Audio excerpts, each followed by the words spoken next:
नमस्कार दोस्तों। कैसे हैं आप लोग? ठीक होंगे, स्वस्थ मस्त। आजकल तो फाल्गुन का महीना चल रहा है और अब तो बस होली इतने नज़दीक है कि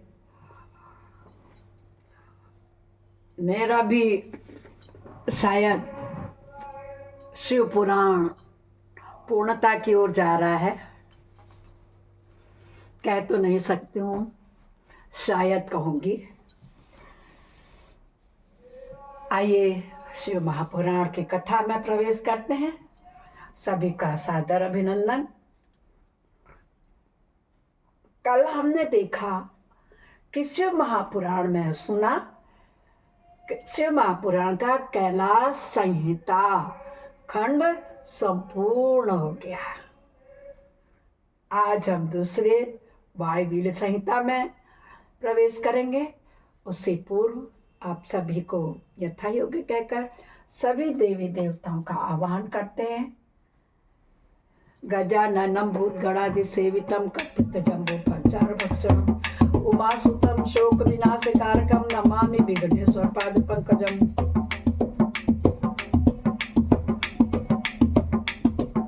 नीलाम्बुश्यामलकोमलाङ्गं सीतासमारोपितवां भागं पाणोभासायक्षार्चापं नमामि रामं रघुवंशनाथं।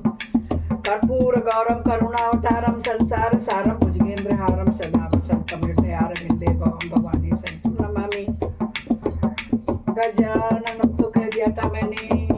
गुरु ब्रह्मा गुरु विष्णु गुरुदेव महेश्वर गुरु साक्षात् परब्रह्म तस्मै श्री गुरुवे नमः। त्वमेव माता च पिता त्वमेव बन्धुश्च सखा त्वमेव विद्या द्रविणं त्वमेव सर्वं मम देव आनंदी आनंद कर कर सब संकट दूर। जो सेवक से चरण पड़े सदा रहे भरपूर। तुम दाता मांगता दिया तुम्हारी खाए। तुम ऐसी जगदाता माता छोड़ और किस दर हम जाए। सदा भवानी दाहिनी सिद्धि करें गणेश। पंचदेव रक्षा करें ब्रह्मा विष्णु महेश। हम कथा सुनाते हैं किसकी? हम कथा सुनाते हैं शिव जी की। जिसे श्रवण कर मिट जाती है। ओ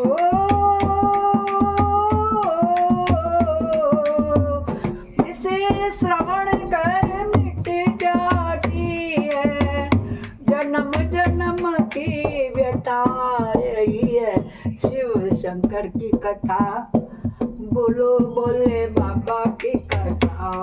ओम नमः शिवाय नमः शिवाय। हाँ नमः शिवाय ओम नमः शिवाय ओम नमः शिवाय ओम नमः शिवाय। जय नमः शिवाय नमः शिवाय। बोलो शंकर भगवान की जय होवे।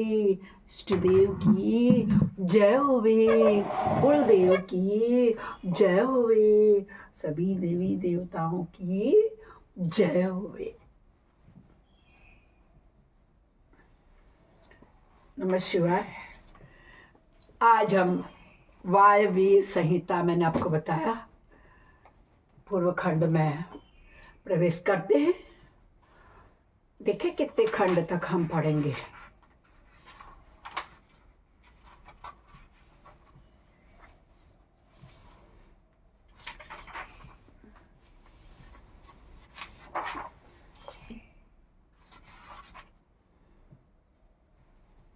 चलिए अध्याय 6 तक अध्ययन करेंगे हम। इसमें हम क्या क्या अध्ययन करने वाले हैं? प्रयाग में ऋषियों द्वारा सम्मानित सूत जी के द्वारा कथा का प्रारंभ, विद्या स्थानों एवं पुराणों का परिचय तथा वायु संहिता का प्रारंभ। बोलो हर हर हर महादेव। बोलो शंकर भगवान की जय होवे। व्यास जी कहते हैं जो जगत की सृष्टि पालन और संहार के हेतु तथा प्रकृति और पुरुष के ईश्वर हैं, उन प्रथम गण पुत्र द्वय हैं तथा उमा सहित भगवान शिव को मैं नमस्कार करता हूँ, जिनकी शक्ति की कहीं तुलना नहीं है, जिनका ऐश्वर्य सर्वत्र व्यापक है तथा स्वामित्व और विभुत्व जिनका स्वभाव कहा गया है, उनका विश्व सृष्टा सनातन अजन्मा अविनाशी महान देव मंगलमय परमात्मा शिव की शरण में लेता हूँ। जो धर्म का क्षेत्र और महान तीर्थ है, जहाँ गंगा और यमुना का संगम हुआ तथा जो ब्रह्म लोक का मार्ग है, उस प्रयाग में शुद्ध हृदय वाले सत्यव्रत परायण महातेजस्वी महाभाग मुनियों ने एक महान यज्ञ का आयोजन किया। वहां क्लेश रहित कर्म करने वाले उन महात्माओं के यज्ञ का समाचार सुनकर निपुण कथावाचक, त्रिकाल वेदता, उत्तम नीति के ज्ञाता और कांतदर्शी विद्वान पौराणिक शिरोमणि सूत जी उस स्थान पर आए हुए थे। सूत जी को आते हुए देख मुनियों का मन प्रसन्नता से खिल उठा। उन्होंने उनसे सांत्वनापूर्ण मधुर बातें कहकर उनकी यथायोग्य पूजा की। मुनियों द्वारा की हुई उस पूजा को ग्रहण करके सूत जी ने उनकी प्रेरणा से अपने लिए बताए गए उपयुक्त आसन को स्वीकार किया और उस समय महर्षियों के अनुकूल वचनों द्वारा उनका सत्कार करते हुए उन्हें अत्यंत अभिमुख कर करके क्या बात बोले सूत जी की, शिव भक्त शिरोमणि महाबुद्धिमान महाभागी रोमहर्षण जी, आप सर्वज्ञ और हमारे महान सौभाग्य से यहाँ पधारे हैं। ऋषि कह रहे हैं सूत जी से, यहाँ इसलिए पधारे हैं क्या? तीनों लोकों में ऐसी कोई बात नहीं है जो आपको विदित न हो। आप भाग्यवश हमें दर्शन करने के लिए स्वयं यहाँ आ गए हैं, अतः हमारा कोई कल्याण किए बिना आपको यहाँ से व्यर्थ नहीं जाना चाहिए। इसलिए आप हमें शीघ्र वह पवित्र पुराण सुनाएं जो अत्यंत श्रवणीय, उत्तम कथा और ज्ञान से युक्त तथा वेदांत के साथ सर्वस्व से संपन्न हो। वेदवादी मुनियों ने जब इस प्रकार प्रार्थना की तब सूत जी ने मधुर न्याय युक्त एवं शुभ वचनों में उन्हें इस प्रकार उत्तर दिया। सूत जी ने कहा, महर्षियों, आपने मेरा सत्कार किया और मुझ पर कृपा की। ऐसी दशा में आपसे प्रेरित होकर मैं आपके समक्ष महर्षियों द्वारा सम्मानित पुराण का भली भांति प्रवचन क्यों नहीं करूंगा। अब मैं महादेव जी, देवी पार्वती, कुमार स्कंद, गणेश जी, नंदी तथा सत्यवती कुमार साक्षात भगवान व्यास को प्रणाम करके उस परम पवित्र वेद तुल्य पुराण की कथा कहूंगा जो शिव तत्व के ज्ञान का सागर है और भोग एवं मोक्ष रूपी फल देने वाला तथा साधन है। विद्या के संपूर्ण स्थानों का, पुराणों की संख्या का और उनकी उत्पत्ति का विवरण दे रहा हूं। आप लोग मुझसे इस विषय का ध्यान पूर्वक सुने। 6 वेदांग है, 4 वेद है ना, सबको पता है, मीमांसा, विस्तृत, न्यायशास्त्र, पुराण और धर्मशास्त्र, ये 14 विद्याएं हैं। इनके साथ आयुर्वेद, धनुर्वेद, गंधर्व वेद और उत्तम अर्थशास्त्र को भी गिन लिया जाए तो ये विद्याएं कुल मिला के 18 हो जाती हैं। इन 18 विद्याओं के मार्ग एक दूसरे से भिन्न भिन्न हैं। इन सब के निर्माता त्रिकालदर्शी विद्वान साक्षात भगवान शूलपाणि शिव है, ऐसा श्रुति का कथन है। संपूर्ण जगत के स्वामी उन भगवान शिव को जब समस्त संसार की सृष्टि करने की इच्छा हुई तब उन्होंने सबसे पहले अपने सनातन पुत्र साक्षात ब्रह्मा जी को उत्पन्न किया और अपने उन प्रथम पुत्र विश्व योनि ब्रह्मा का परमेश्वर शिव ने जगत की सृष्टि का ज्ञान प्राप्त करने के लिए पहले ये सब विधाएं दी। उसके बाद उन्होंने पालन करने के लिए भगवान श्री हरि का नियुक्त किया और उन्हें जगत की रक्षा के लिए शक्ति प्रदान की। सब मैं पहले सुना चुकी हूँ, इसी महापुराण में आप लोगों ने सुना कि कैसे शंकर जी ने अपने बांग से और दांग से पहले ब्रह्मा जी को फिर विष्णु जी को जन्म दिया था। तो वो बता रहे हैं, अब यहाँ पर सूत जी ऋषियों को पूरा बता रहे हैं, वो पूछ रहे हैं। तो हे वे भगवान विष्णु ब्रह्मा जी के भी पालक है। ब्रह्मा जी विद्या प्राप्त करके जब प्रजा की सृष्टि के विस्तार कार्य में लगे तब उन्होंने संपूर्ण सृष्टि में पहले पुराण का ही स्मरण किया। समझ रहे हैं आप, सबसे पहले हुई है इस महापुराणों की उत्पत्ति और उन्हीं को वह प्रकाश मिला। पुराणों के प्रकट होने के अनंतर उनके 4 मुखों से 4 वेदों का प्रादुर्भाव हुआ, फिर उन्हीं के मुख से संपूर्ण शास्त्रों की प्रवृत्ति हुई है। बोलो ब्रह्मा महाराज की जय होवे, जय श्री ब्रह्मा जी की जय होवे। द्वापर में भगवान श्री हरि सत्यवती के गर्भ से उसी तरह प्रकट हुए जैसे अरण्य से आग प्रकट होती है। उस समय उनका नाम श्री कृष्ण द्वैपायन हुआ। मुनिवर श्री कृष्ण द्वैपायन ने वेदों को संक्षिप्त करके उन्हें 4 भागों में विभक्त किया। इस प्रकार 4 भागों में वेदों का व्यास विस्तार करने वे लोक में वेद व्यास के नाम से विख्यात हो गए। इसी तरह उन्होंने पुराणों का संक्षिप्त करके 4 लाख श्लोकों में सीमित किया है। आज भी देवलोक में पुराणों का विस्तार 100 कोटि श्लोकों में से है। जो द्विज 6 अंग और उपनिषदों सहित 4 वेदों का तो जानता है किंतु पुराण को नहीं जानता, वह श्रेष्ठ विद्वान नहीं हो सकता। यानी कि इन सब पुराणों के साथ साथ हमें पुराणों का अध्ययन करना जरूरी है, वेदों के साथ साथ, है ना। वह श्रेष्ठ विद्वान नहीं हो सकता। इतिहास और पुराणों से वेद की व्याख्या करे जिसका ज्ञान बहुत कम है, अर्थात जो पौराणिक ज्ञान से शून्य है, ऐसे पुरुष से वेद या सोचकर डरता है कि यह मुझ पर प्रहार कर देगा। सर्ग, प्रतिसर्ग, वंश, मनवंतर और वंशानुचरित, ये पुराण के 5 लक्षण है। छोटे और बड़े के भेद से 18 पुराण बताए गए हैं। मैं आप लोगों को बता रही हूँ, या तो नोट कर लीजिए या फिर ध्यान पूर्वक सुनिए, या फिर इसको मेरे बार बार सुनेंगे तो आपके पास तो ये परमानेंट मेरा वीडियो है ही। बोलो शिव भक्तों की जय होवे। ब्रह्म पुराण, विष्णु पुराण, भागवत पुराण, नारद पुराण, अग्नि पुराण, लिंग पुराण, स्कंद पुराण, कर्म पुराण, गरुड़ पुराण है, पद्म पुराण, शिव पुराण, भविष्य पुराण, मार्कंडेय पुराण, ब्रह्म वैवर्त पुराण, वाराह पुराण, वामन पुराण और मत्स्य पुराण, ब्रह्मांड पुराण। ये कितने हो गए कुल मिलाकर के? 18। यह पुराणों का पवित्र क्रम में इसमें शिव पुराण चौथा है, जो भगवान शिव से संबंध रखता है, सब मनोरथों का साधक है। इस ग्रंथ की श्लोक संख्या 1 लाख है, जो आप लोग सुन रहे हैं। 1 लाख है श्लोक में, जो देखिए पता भी नहीं लगा हमको। सावन से सुनते आ रहे हैं और लग रहा है क्यों ये पूर्णता की ओर जा रहा है, मात्र इतना ही सा बच्चा है। देखो दोस्त, अच्छा तो नहीं लग रहा है, मगर जब एक चीज पूर्ण होगी तभी तो हम दूसरी चीज का ज्ञान प्राप्त करेंगे ना। जय हो शंकर भगवान, कृपा बनाए रखना। इस ग्रंथ की श्लोक संख्या 1 लाख है और यह 12 संहिताओं में विभक्त है, यानी कि 12 खंड है ना इसके। अब हम वायवीय संहिता में आए हैं। इसका निर्माण साक्षात भगवान शिव ने ही किया है तथा इसमें धर्म प्रतिष्ठित है। वेद व्यास जी ने इस 1 लाख श्लोक वाले शिव पुराण को संक्षिप्त करके 24,000 श्लोकों का कर दिया है। इसमें 7 संहिताएं हैं। पहली विद्वेश्वर संहिता, दूसरी रुद्र संहिता, तीसरी शतरुद्र संहिता, चौथी कोटि रुद्र संहिता, 5वीं उमा संहिता, 6ठी कैलाश संहिता, 7वीं वायवीय संहिता। इस प्रकार इसमें 7 ही संहिताएं हैं जो मैं आपको सुना रही हूँ।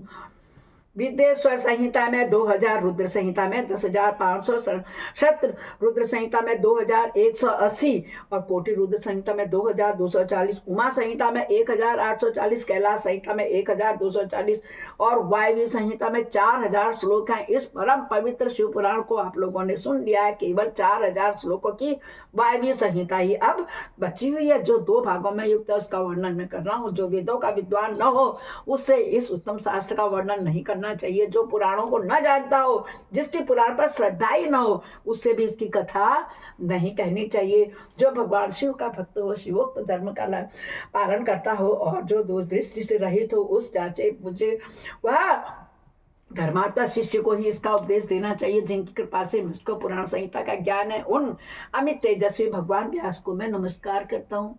मैं आप लोगों से प्रतिदिन यही कहती हूँ, जो आप लोगों का जैसा थोड़ी भी भगवान पर विश्वास करता है, शिव भक्त हो, उसको जरूर एक दिन एक ही व्यक्ति को शेयर करें। जितने लोगों ने किया उनको बहुत फायदा हुआ है। पता है, मुझे फोन आते हैं कि आप हमारे घर इसका वाचन कर दीजिए। मैंने कहा मैं बिजनेसमैन नहीं हूँ, मैं व्यापार के लिए पैसा कमाने के लिए काम नहीं कर रही हूँ, मैं सिर्फ आत्म सुखाए के लिए ही। तो उसी में मैंने आप लोगों को भी जोड़ रखा था। प्रतिदिन सुने, बार बार सुने और अपने घर वालों को किसी एक को शेयर करें। ओम नमः शिवाय, बोलो नमः शिवाय। इस प्रकार तो यह अध्याय पूरा हुआ था।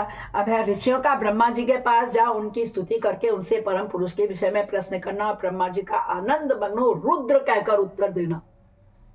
सूर्य कहते हैं, महर्षि पहले अनेक कल्पों के बारंबार बीतने पर सुदीर्घ काल के पश्चात जब वर्तमान काल कल्प उपस्थित हुआ और सृष्टि का कार्य प्रारंभ हुआ, जब जीविका साधक कर्म, कृषि, गोरक्षा और वाणिज्य की प्रतिष्ठा हुई, तब प्रजा वर्ग के लोग सजग एवं सचेत हो गए। तब 6 कुलों में उत्पन्न हुए महर्षियों में परस्पर बहस छिड़ गई, यह पर ब्रह्म है या नहीं है। इस प्रकार उनमें महान विवाद होने लगा, किंतु परम तत्व का निरूपण अत्यंत कठिन होने के कारण उस समय वहां कुछ निश्चय हो ही नहीं सका।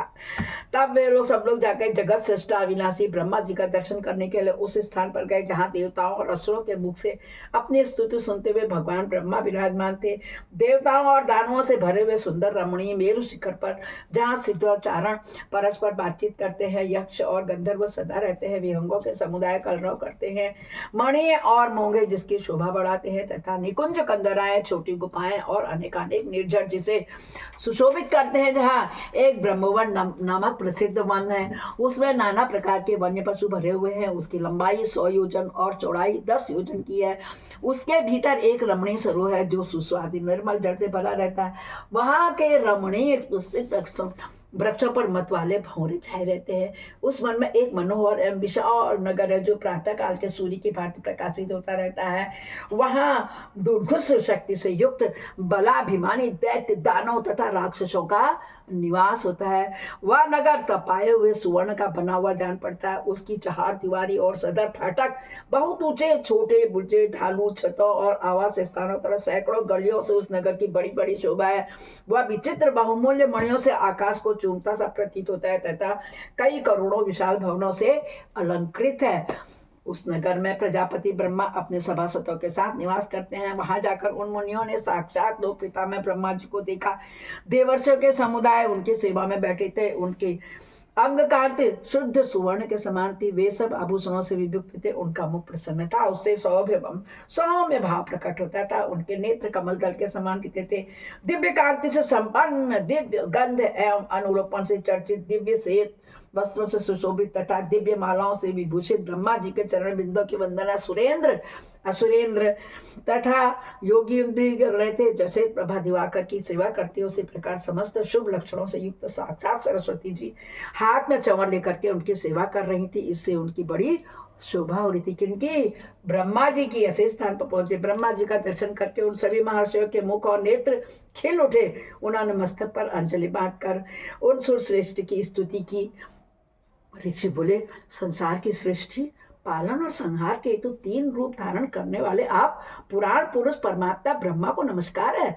प्रकृति जिनका शरीर है, जो प्रकृति में शोभ उत्पन्न करने हैं तथा प्रकृति रूप में 23 विकारों से युक्त होने पर भी जो वास्तव में निर्विकार है, उन ब्रह्मदेव को नमस्कार है। ब्रह्मांड जिनकी देव है और जो भी ब्रह्मांड के उदर में निवास करते हैं तथा वहां रहकर जिनके कार्य और कारण सम्यक रूप से सिद्ध होते हैं, उन ब्रह्मा जी को नमस्कार है। जो सर्वलोक स्वरूप और समस्त लोकों के सृष्टा है, जो संपूर्ण जीवों का शरीर से संयोग और वियोग करने में हेतु है, उन ब्रह्मा जी को नमस्कार है। नाथ पिता, मैं आपसे ही संपूर्ण जगत की सृष्टि, पालन और संहार होते हैं, तथापि माया से आवृत्त होने के कारण हम आपको जान ही नहीं पाते हैं।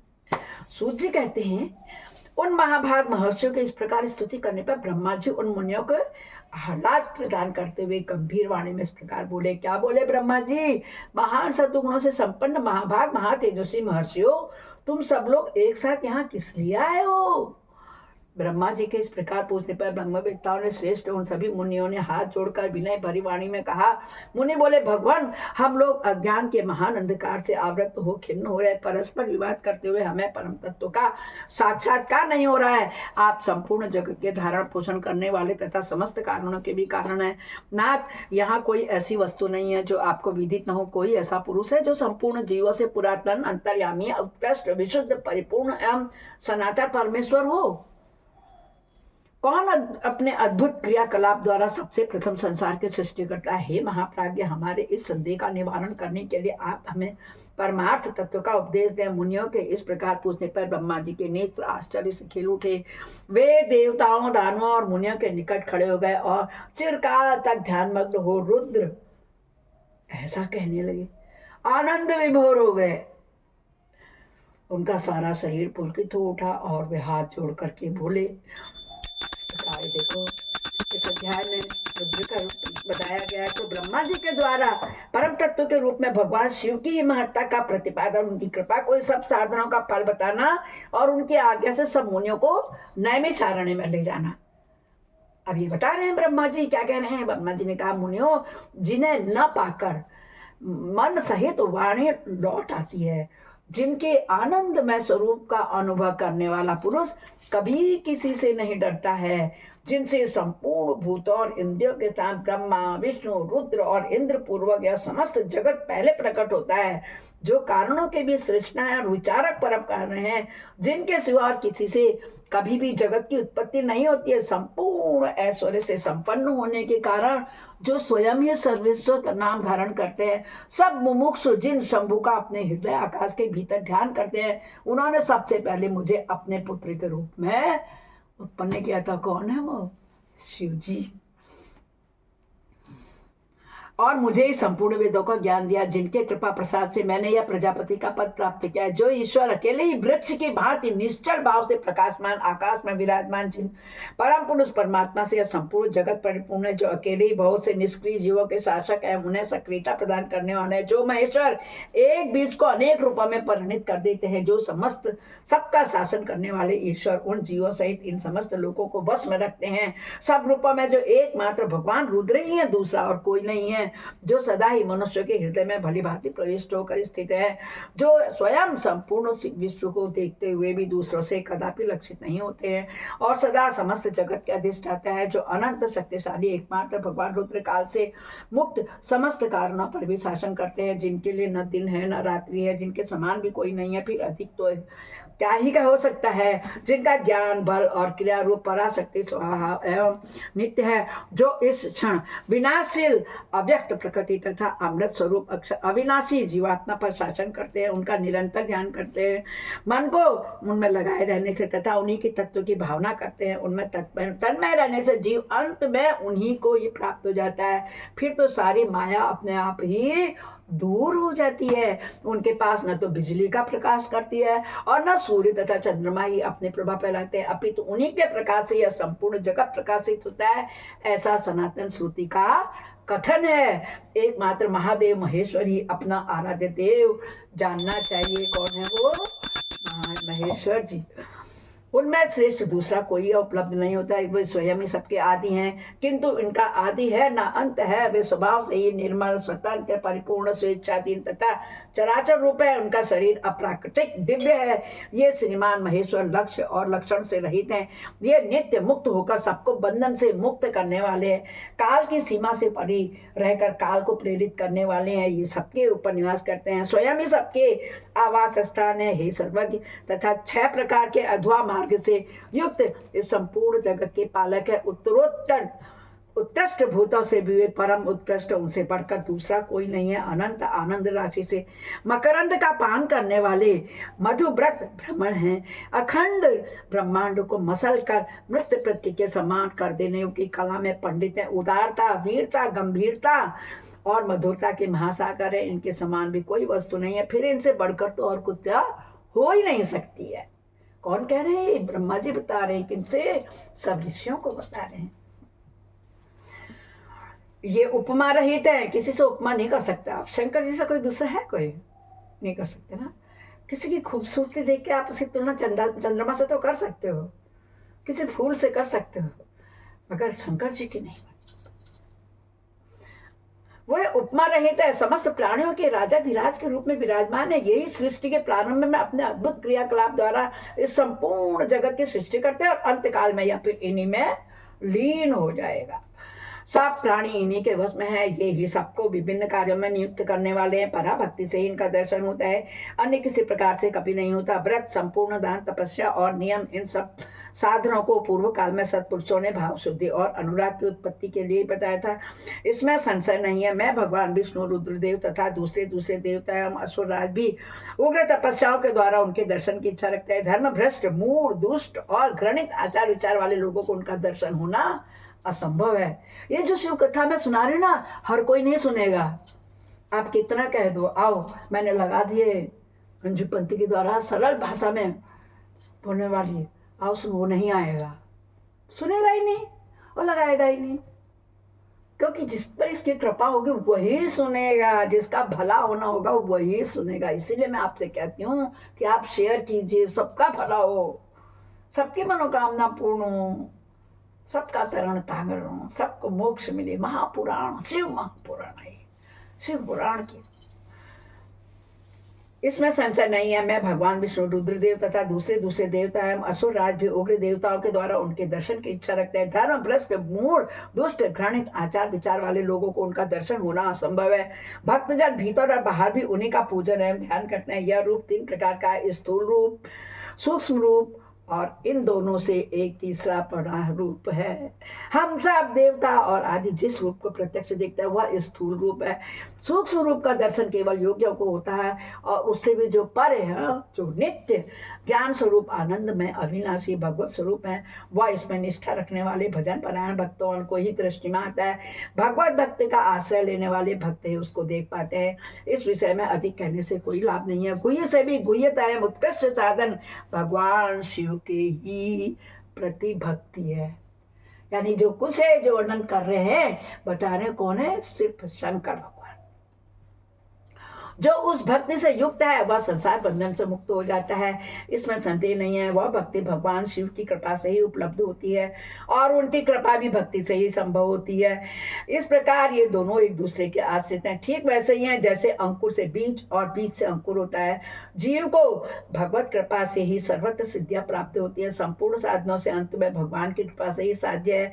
अंतःकरण की शुद्धि या प्रसाद का साधन है। धर्म और उस धर्म के स्वरूप का प्रतिपादन वेद ने किया है। वेदों के अभ्यास से पहले के पुण्य और पापों में समता आती है। उस समता से प्रसाद, प्रसन्नता, अंतर शुद्धि का संपर्क प्राप्त होता है, और उससे धर्म की वृद्धि होती है। धर्म की वृद्धि से पशु जीव पापों का क्षय होता है। इस तरह जिसके पाप क्षीण हो गए हैं उस जीव को अनेक जन्मों के अभ्यास से क्रमशः उमा महेश्वर के तत्व का ज्ञान प्राप्त हो जाता है। उसके हृदय में उनके प्रति भक्ति का उदय होता है। इस भक्तिभाव के अनुरूप ही महेश्वर के कृपा प्रसाद का उदय होता है। उस प्रसाद के कर्मों का त्याग होता है। कर्मों के त्याग का अभिप्राय उनके फलों से त्याग से होता है। कर्मों के स्वरूप का त्याग से नहीं। अतः यह सिद्ध हुआ कि कर्म फलों के त्याग से शिव धर्म में मंगलमयी प्रवृत्ति होती है। इसलिए शिव का कृपा प्रसाद प्राप्त करने के उद्देश्य से तुम सब लोग अपने स्त्री पुरुषों और अग्नियों के साथ वाणी और मन के दोषों से रहित एकमात्र भगवान शिव का ही दर्शन करो, और कुछ नहीं, शंकर भगवान का दर्शन करो। उन्होंने निष्ठा रखकर उनके भजन में तत्पर हो जाओ। उन्हीं में मन लगा करके उनका आश्रित होकर के सब कार्य करते रहो।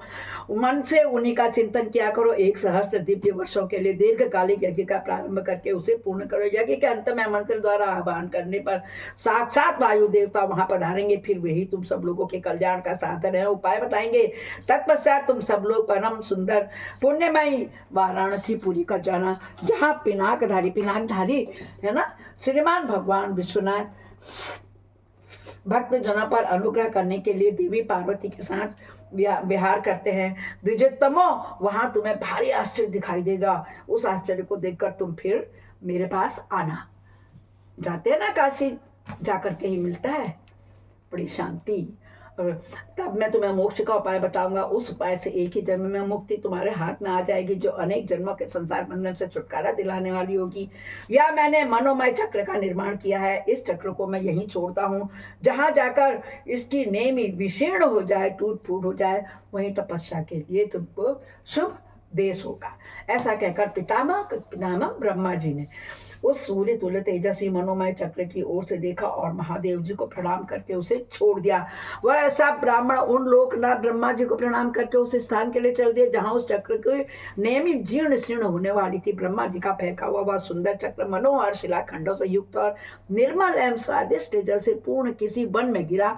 उस चक्र की नेमी के शीर्ण होते ही वह मुनि जनित वह नैमिष वन से विख्यात हुआ। जाते हैं आप सब लोग, यहाँ हमारे लखनऊ के पास ही सीतापुर एक जगह है, वहाँ नैमिषारण्य मंदिर बना हुआ है।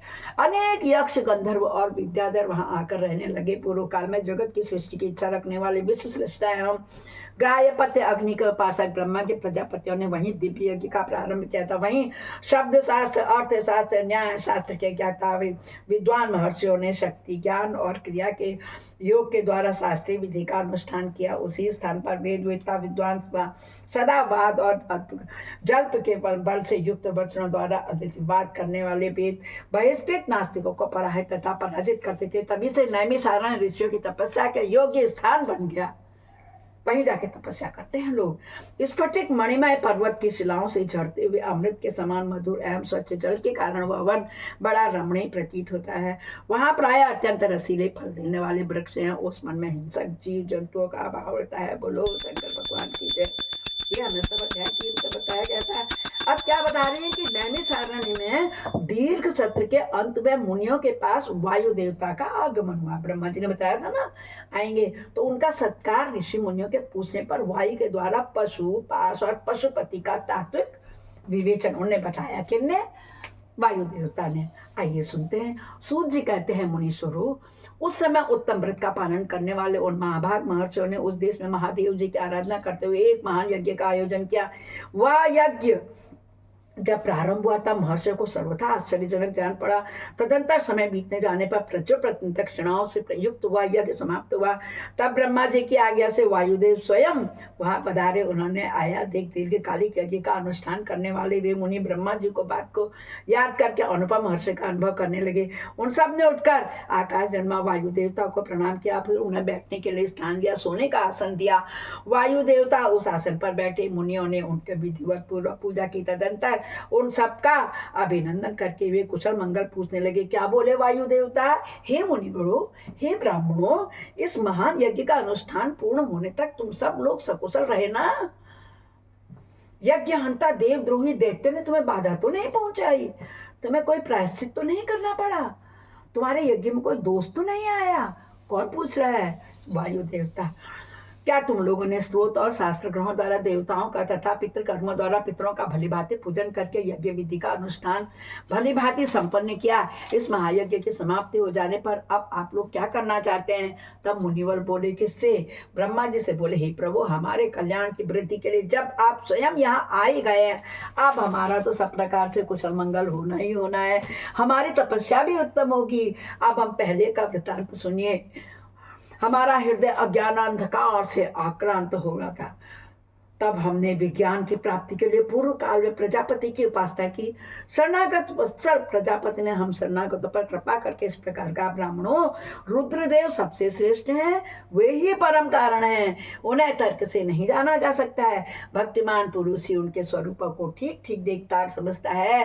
भक्ति भी उनकी कृपा से ही मिलती है और उस कृपा से परमानंद की प्राप्ति होती है। अतः उनके कृपा प्रसाद को प्राप्त करने के लिए तुम लोग नैमिषारण्य में यज्ञ का आयोजन करो। दीर्घ काल तक चलने वाले उस यज्ञ के द्वारा परम कारण रुद्रदेव की आराधना करो। यज्ञ के अंत में उन रुद्रदेव के कृपा प्रसाद से वायु देवता वहां पधारेंगे। हमें ब्रह्मा जी ने बता रखा था। उनके मुख से वहां तुम्हें ज्ञान लाभ होगा और उससे कल्याण की प्राप्ति होगी। हे महाभाग, ऐसा आदेश देकर परम दृष्टि ने हम सबको यहाँ भेजा था। हम सब इस देश में आपके आगमन की प्रतीक्षा करते हुए 1 सहस्त्र दिव्य वर्षों तक दीर्घकालिक यज्ञ के अनुष्ठान में लगे रहे हैं। अतः इस समय आपके आगमन के सिवा हमारे लिए दूसरी कोई भी प्रार्थनीय वस्तु नहीं है। दीर्घकाल से यज्ञ अनुष्ठान में लगे हुए उन महर्षियों का यह पुरातन वृत्तांत सुनकर वायु देवता मनी मन प्रसन्न हो मुनियों से घिरे हुए वहां बैठे रहे। फिर उन सबके पूछने पर उनके भक्ति भाव की वृद्धि के लिए उन्होंने भगवान शंकर के सृष्टि आदि ऐश्वर्य को संक्षेप से सुनाया। नैमिषारण्य के ऋषियों ने पूछा, क्या पूछा? हे देव, आपने ईश्वर विश्व ज्ञान कैसे प्राप्त किया तथा आप अव्यक्ता जन्मा ब्रह्मा जी के शिष्य किस प्रकार हुए? वायु देवता बोले, महर्षियों, 19वें कल्प का नाम श्वेत लोहित कल्प समझना चाहिए। उसी कल्प में चतुर्मुख ब्रह्मा ने सृष्टि की कामना से तपस्या की थी। उनकी उस तीव्र तपस्या से संतुष्ट हो स्वयं उनके पिता देवादि देव महेश्वर ने उन्हें दर्शन दिए। वे दिव्य कुमारावस्था से युक्त रूप धारण करके रूपवानों में श्रेष्ठ श्वेत नामक मुनि होकर दिव्य वाणी बोलते हुए उनके सामने उपस्थित हुए। वेदों के अधिपति और सबके पालक पिता महेश्वर का दर्शन करके गायत्री सहित ब्रह्मा जी ने उन्हें प्रणाम किया और उनसे उत्तम ज्ञान पाया था। ज्ञान पाकर के विश्वकर्मा चतुर्मुख ब्रह्मा संपूर्ण चराचर भूतों की सृष्टि करने लगे। साक्षात परमेश्वर शिव से सुनकर ब्रह्मा जी ने अमृत स्वरूप ज्ञान प्राप्त किया। इसलिए मैंने तपस्या के बल से उन्हीं के मुख से इस ज्ञान को प्राप्त किया। अब मुनियों ने फिर पूछा, क्या पूछा? आपने वह कौन सा ज्ञान प्राप्त किया जो सत्य से भी परम सत्य एवं शुभ, जिसमें उत्तम निष्ठा का पुरुष परमानंद को प्राप्त करता है? वायु देवता बोले, महर्षियों, मैंने पूर्व काल में पशुपास और पशुपतिका से जो ज्ञान प्राप्त किया था, सुख चाहने वाले पुरुष को उसी में ऊंची निष्ठा रखनी चाहिए। अज्ञान से उत्पन्न होने वाला दुख ज्ञान से ही दूर होता है। वस्तु के विवेक का नाम ज्ञान है। वस्तु के 3 भेद माने गए हैं, जड़, चेतन और जीव। उन दोनों का नियंता क्या है? परमेश्वर है। उन्हीं तीनों को क्रम से पास, पशु और पशुपति कहते हैं। तत्वज्ञ पुरुष प्राय यानी 3 तत्वों का अक्षर तथा उन दोनों को अतीत कहते हैं। अक्षर की पशु कहा गया है। क्षर तत्व का नाम पाश है और क्षर का और अक्षर दोनों से परे जो परम तत्व है उसी को पति या पशुपति कहते हैं। बोलो पशुपतिनाथ की जय होवे। प्रकृति को ही क्षर कहा गया है, पुरुष जीव को ही अक्षर कहते हैं और जो इन दोनों को प्रेरित करता है वह क्षर अक्षर दोनों से भिन्न तत्व परमेश्वर कहा गया है। माया का ही नाम प्रकृति है, पुरुष उस माया से आवृत है। मल और कर्म के द्वारा प्रकृति का पुरुष के साथ संबंध होता है। शिव ही इन दोनों प्रकार के प्रेरक ईश्वर है। माया महेश्वर ही की शक्ति है। चित्त स्वरूप जीव उस माया से आवृत है। चेतन जीव को आच्छादित करने वाला अज्ञान में पाश ही मल कहलाता है। उससे शुद्ध हो जाने पर जीव स्वतः शिव हो जाता है, वह विशुद्ध ही शिव तत्व है। मुनियों ने पूछा फिर सर्वव्यापी चेतन को माया किस हेतु से आवृत करती है, किस लिए पुरुष को आवरण प्राप्त होता है और किस उपाय से उसका निवारण होता है, बताइए। तो वायु देवता क्या बोले, व्यापक तत्व को भी आंशिक आवरण प्राप्त होता है क्योंकि कला आदि भी व्यापक है। भोग के लिए किया गया कर्म ही उस आवरण में कारण है। मल का नाश होने से वह आवरण दूर हो जाता है। कला विद्या राग काल और नियति इन्हीं को कला आदि कहते हैं। कर्म फल का जो उपभोग करता है उसी का नाम पुरुष है। कर्म 2 प्रकार के हैं, पुण्य कर्म और पाप कर्म। पुण्य कर्म का फल सुख और पाप कर्म का फल दुख है। कर्म अनादि है, फल का भोग उपभोग कर लेने पर भी उसका अंत हो जाता है। यद्यपि जड़ कर्म का चेतन आत्मा से कुछ संबंध नहीं है, तथापि अज्ञानवश जीव ने उसे अपने आप में मान रखा है। भोग कर्म का विनाश करने वाला प्रकृति का भोग कहते हैं और भोग का साधन है शरीर। बाह्य इंद्रिया और अंतःकरण उसके द्वार है। अतिशय भक्ति भाव से उपलब्ध हुए महेश्वर की कृपा प्रसाद से मल का नाश होता है और मल का नाश हो जाने पर पुरुष निर्मल शिव के समान हो जाता है। विद्या पुरुष की ज्ञान शक्ति को और कला उसकी क्रिया शक्ति को अभिव्यक्त करने वाली होती है। राग भोग रोग वस्तु के लिए क्रिया में प्रवृत्त करने वाला होता है।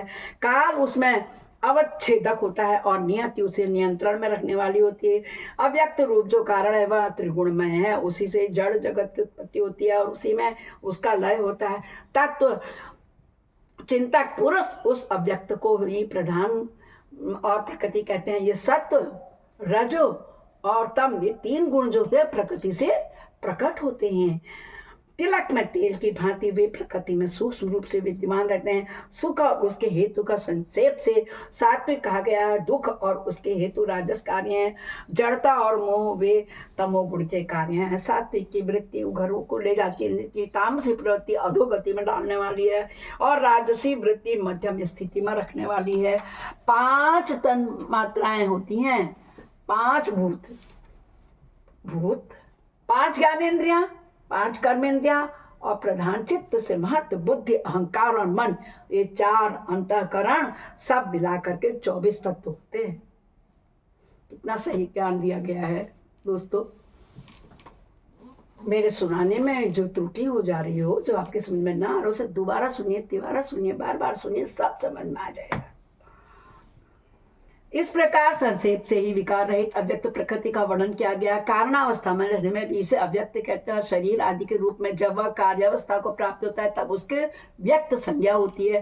ठीक उसी तरह जैसे कारणावस्था में स्थित होने पर जिसे हम मिट्टी कहते हैं ना, कार्यावस्था में घट आदि नाम धारणा कर लेती है। जैसे घट आदि कार्य मृत्यु का मतलब मिट्टी का आदि कारण से अधिक भिन्न नहीं है, उसी प्रकार शरीर आदि व्यक्त पदार्थ अव्यक्त से अधिक भिन्न नहीं है। इसलिए एकमात्र अव्यक्त ही कारण उनका आधारभूत शरीर तथा भोग्य वस्तु है, दूसरा और भी कोई नहीं है। मुनियों ने पूछा प्रभु, ये बुद्धि इंद्रिय शरीर से व्यतिरिक्त किसी आत्मा नामक वस्तु का वास्तविक स्थिति कहाँ है? वायु देवता जवाब दे रहे हैं, कह रहे महर्षियों, सर्वव्यापी चेतन का बुद्धि इंद्रिय और शरीर से प्रार्थव्य अवश्य है। आत्मा नामक कोई पदार्थ निश्चय ही विद्यमान है, परंतु उसकी सत्ता में किसी हेतु की उपलब्धि बहुत ही कठिन है। सत्पुरुष बुद्धि इंद्रिय और शरीर को आत्मा नहीं मानते, क्योंकि स्मृति बुद्धि का ज्ञान है, अनियत है, उसे संपूर्ण शरीर का एक साथ अनुभव नहीं होता है।